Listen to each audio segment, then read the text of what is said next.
आज की इस क्लास में पढ़ने वाले हैं इकाई लागत से आशय, मीनिंग ऑफ यूनिट कॉस्टिंग। ठीक है, यूनिट कॉस्टिंग होता क्या है, इसका प्रयोग किस उद्योग में होता है, उन सभी के बारे में जानेंगे। देखो, इकाई तथा उत्पादन लागत पद्धति का प्रयोग, यदि पूछे इकाई लागत क्या होता है तो भी उसका आंसर एक ही होगा। यदि उत्पादन लागत पूछे या इकाई लागत तो दोनों का आंसर यही होगा। आप लोग एग्जाम में कंफ्यूज मत होइएगा। तो देखो, इकाई तथा उत्पादन लागत पद्धति का प्रयोग उन संस्थानों में किया जाता है जहां उत्पादन कार्य जो है बृहद स्तर पर संचालित की जाती है।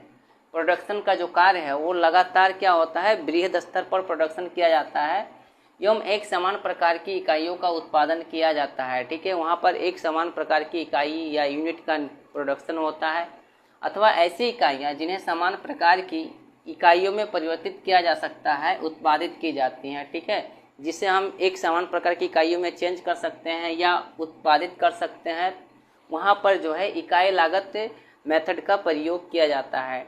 अब देखो, हेरोल्ड जे वेल्डन के अनुसार इन्होंने कहा है कि उत्पादन लागत लेखांकन अथवा इकाई लागत लेखांकन जो है लागत निर्धारण की एक ऐसी रीति है। ठीक है, कॉस्ट डिटरमाइन करने की एक ऐसी रीति है जो उत्पादन की इकाई पर आधारित है। ठीक है, जो उत्पादन की इकाई पर आधारित है कि एक यूनिट को बनाने में कितना कॉस्ट लगता है, जहां निर्माण कार्य जो है निरंतर क्या होता है, चलता रहता है। एवं उत्पादित इकाइयाँ क्या होती है, समान प्रकार की होती है या उन्हें अनुपात द्वारा एक समान बनाया जाता है। जहाँ इकाई लागत का प्रयोग किन किन उद्योगों में कर सकते हैं, इसका प्रयोग जो है यूनिट कॉस्टिंग का प्रयोग जो है हम इन उद्योगों में कर सकते हैं। देखो, खदान उद्योग हो गया, उसके बाद में आता है चीनी उद्योग में इसका प्रयोग करते हैं, किसका, इकाई लागत का।